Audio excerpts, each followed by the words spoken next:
মেছো শাকচুন্নি মামদ ব্রহ্মদৈত্য এই জগতে যে কত রকমের ভূত আছে শুনলে অবাক হতে হয়।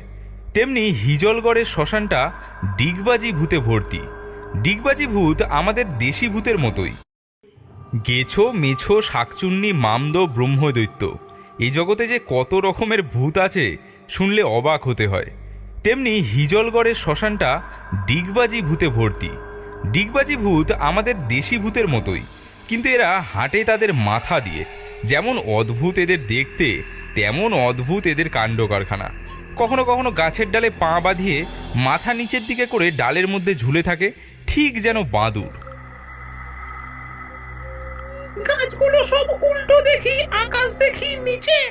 না না, বাংলা আমি খাইনি, খুব বলছি না আমি নিচে। কখনো কলা পাতার নরম ডালে একটু দোল খেয়ে নেয়। দল দল দুলুনি, দেখো মাথায় চিরুনি। গাছে দেখি যখনই, দোল খাই তখনই। আর চলতে হলে তারা মাটিতে মাথা পেতে কেবল ডিগবাজি খেতে খেতে যায়।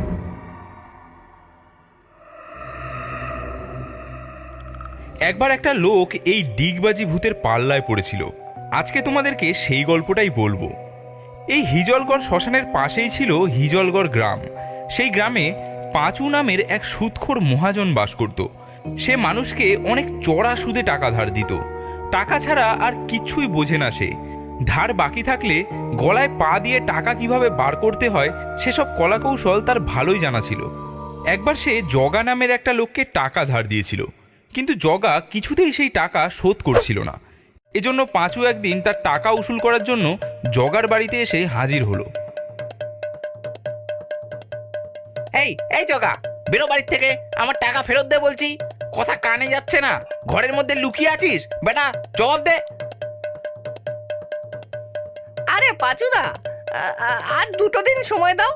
দুদিন করে করে তুই অনেক সময় কাটিয়েছিস, আর আমাকে দেখলেই তুই যেখানে সেখানে লুকিয়ে পড়িস। আমি জানি না ভেবেছিস?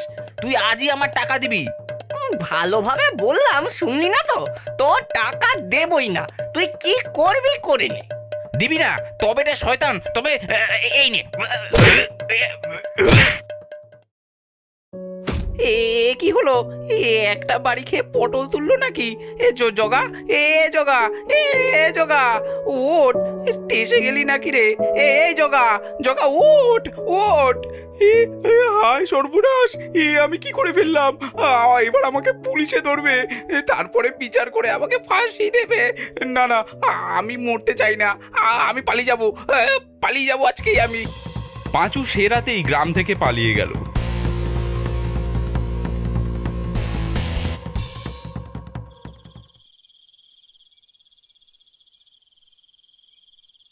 গ্রামের বাইরে তো চলে আসলাম, কিন্তু এখন পালিয়ে যাব কোথায়?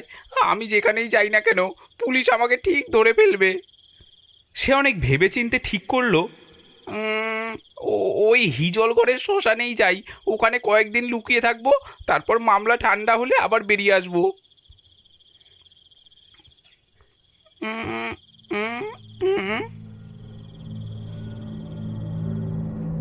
সে প্রকাণ্ড একটা গাছ দেখে তাতে উঠে তার ঘন পাতার আড়ালে সে লুকিয়ে বসে রইল।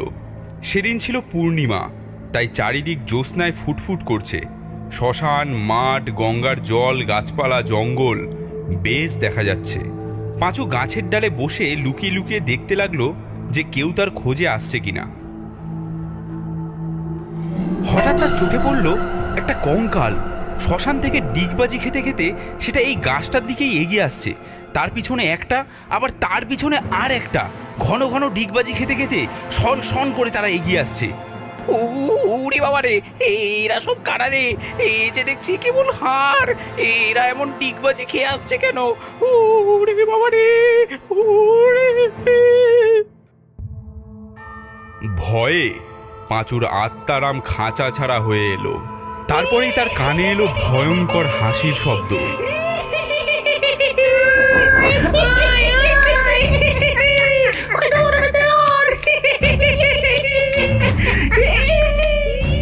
চোখ উঠিয়ে চেয়ে দেখলো তার আশেপাশের গাছগুলোর ডালে ডালে ঝুলছে অনেক কঙ্কাল। তাদের পা বেঁধে আছে ডালে আর মাথা ঝুলছে নিচে। তাদের সেই দাঁত বার করা মরার কোথায় এলুম রে? এর থেকে তো পুলিশের হাতে পড়াই ভালো ছিল রে। সে তখন মনে মনে রাম নাম জপ করতে লাগলো। তারপরে কি আশ্চর্য কাণ্ড, কঙ্কালগুলো সেই রকম ঝুলতে ঝুলতেই এক ডাল থেকে আরেক ডালে, এক গাছ থেকে আরেক গাছে লাফিয়ে আসতে লাগলো। তারা একবার দোলে আর এক ডাল থেকে পা ছেড়ে দিয়ে আরেক ডালে বাঁধিয়ে দেয়। এমনি করে চারিদিক থেকে তারা সবাই আসতে লাগলো তার দিকে। পাঁচু তাই দেখে আড়ষ্ট কাঠ হয়ে গেল। দেখতে দেখতে ভীষণ কাণ্ড হয়ে পড়ল। পাঁচু বসে আছে আর চারিদিক থেকে তাকে ঘিরে ফেললো কঙ্কালের দল। তার আশেপাশে সামনে পিছনে ডায়ে বাঁয়ে কেবলই সেই সব কঙ্কাল। উপরের ডালে পা বাঁধিয়ে তার মুখের কাছে মুখ রেখে ঝুলতে ঝুলতে তারা সব কটমট করে তার দিকে চাইতে লাগলো। তাদের সেই অন্ধকার চোখের গর্ত থেকে ঠিকরে বেরুতে লাগলো যেন আগুনের কণা। তাদের সেই দৃষ্টিতে পাঁচুর সারা দেহ একেবারে অসাড় হয়ে গেল। গাছের ডাল আঁকড়ে সে বসে রইল যেন পাথরের মতো।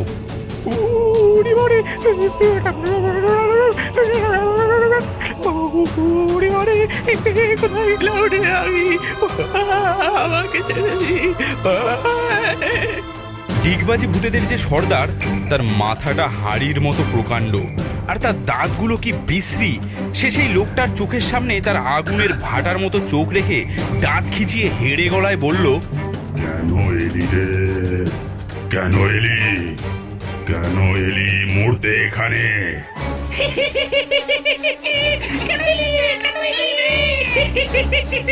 কেন এলি এখানে মরতে? আমি এই পথের পাশ দিয়ে যাচ্ছিলাম। যাওয়ার পথে দেখি এইখানের গাছে অনেক আতা ফল ফলে আছে, তাই আতা ফল পাড়তে উঠেছি গাছে। আতা ফল পাড়তে তুই এই রাতের বেলা শ্মশানে এসেছিস? ন্যাকামি করছিস? আমরা কিছু জানি না ভেবেছিস? কাকে খুন করে তুই এখানে পালিয়ে এসেছিস সেই সব খবর আমরা জানি। আপনারা জানেন, দয়া করে আমাকে ছেড়ে দিন, আমাকে কিচ্ছু করবেন না। কিন্তু তোর কর্মের ফল তো তোকে পেতেই হবে। তোকে বেশি কিছু করব না, তোকে শুধু একটা ডিগবাজি খাওয়াবো।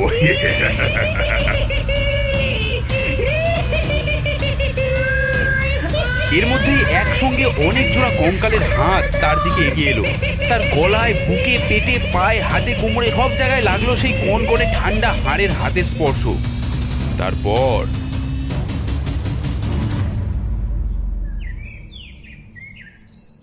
বলো হরি হরি বল, বলো হরি হরি বল, বলো হরি হরি বল, বলো হরি হরি বল, বলো হরি হরি বল, বলো হরি হরি বল, বলো হরি হরি বল, বলো হরি হরি বল। পরদিন সকালে একদল লোক সেই খুন হওয়া লোকটাকে শ্মশানে নিয়ে এলো সৎকার করতে। তারা দেখলো যে সেই খুনিটা শ্মশানের একধারে মরে পড়ে আছে, একদম কিম্ভূত কিমাকার হয়ে। তার মাথাটা কিন্তু রয়েছে নিচের দিকে আর পা দুটো রয়েছে উপরে। ডিগবাজি ভূতেরা তাকে একেবারে ডিগবাজি খাইয়ে ছেড়েছে।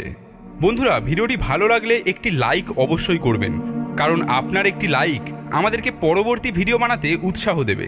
ধন্যবাদ।